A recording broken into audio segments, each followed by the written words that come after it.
கேரளாவில் மூளையை உண்ணும் அரிய வகை நோயால் பாதிக்கப்பட்டு 3 பேர் உயிரிழந்துள்ள நிலையில் இந்த வகையான நோய் பரவுவது எப்படி, இதிலிருந்து தப்புவது எப்படி என்பதை அலசுகிறது இந்த செய்தி தொகுப்பு. அண்டை மாநிலமான கேரளாவில் 3 பேர் மூளையை உண்ணும் அமீபா நோயால் பாதிக்கப்பட்டு உயிரிழந்துள்ள சம்பவம் அதிர்வலைகளை ஏற்படுத்தியுள்ளது. நெக்லேரியா ஃபவுலரி என்று அழைக்கப்படும் மூளையை உண்ணும் அமீபா ஏரிகள் மற்றும் ஆறுகள் போன்ற நன்னீர் சூழலில் செழித்து வளருமாம். குறிப்பாக இந்தியா, ஆப்பிரிக்கா உள்ளிட்ட வெப்பமண்டல பகுதிகளில் அதிகமாக வளரும் செல் உயிரினமாகும். அசுத்தமான நீரில் இவை அதிகமாகவும் அதிவேகமாகவும் வளரும். அந்த வகையில் நீரில் நீச்சல் அல்லது விளையாடும் போது அந்த நீர் மூக்கு வழியாக உடலுக்குள் நுழைந்து பாக்டீரியா தாக்குகிறது. அதிலும் மூக்கு வழியாக நேரடியாக மூளையை சென்று தாக்கக்கூடியவை என்பதால் கடுமையான பாதிப்புகள் ஏற்படும்.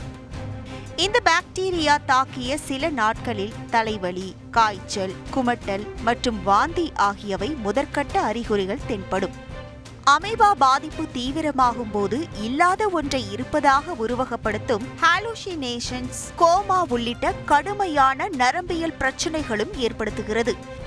இந்த அமீபா பாதிப்புக்கு துல்லியமான மருந்து கண்டுபிடிக்கப்படாததால் நோயாளிகளில் 97% உயிரிழந்துள்ளதாக மருத்துவர்கள் தெரிவிக்கின்றனர். இதுக்கான கியூர், அதாவது இதை சரி பண்ணக்கூடிய விஷயம், அது சரி பண்ணக்கூடிய மருந்தோ இல்லை வேக்சினோ இன்னும் நம்ம சரிவர ட்ராக்கில் இல்லை. நம்ம இன்னும் கண்டுபிடிக்கலன்னு கூட சொல்லலாம். ஏன்னா 100 பேருக்கு வருதுன்னா 97 பேர் மரணம் அடைஞ்சிறாங்க. 97% மார்ட்டாலிட்டி.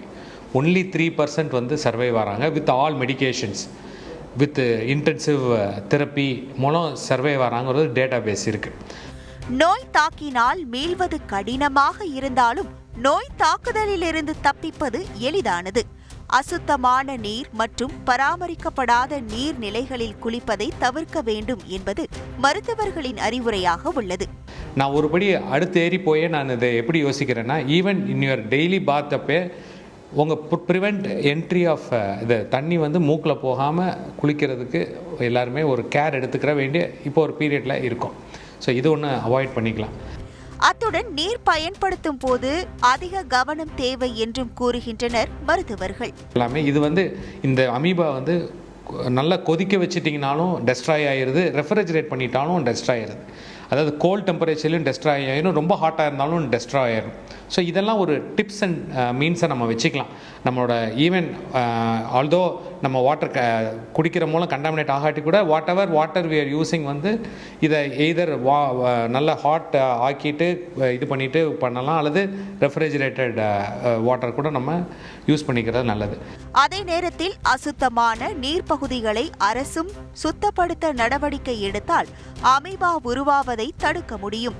மேலும் நீர் சார்ந்த விளையாட்டுகளுக்கு செல்லும் போது கூடுதல் கவனத்துடன் இருக்க வேண்டும் என்றும் நீச்சல் குளங்களை சுத்தமாக பராமரிக்க வேண்டும் என்றும் வலியுறுத்தப்படுகிறது.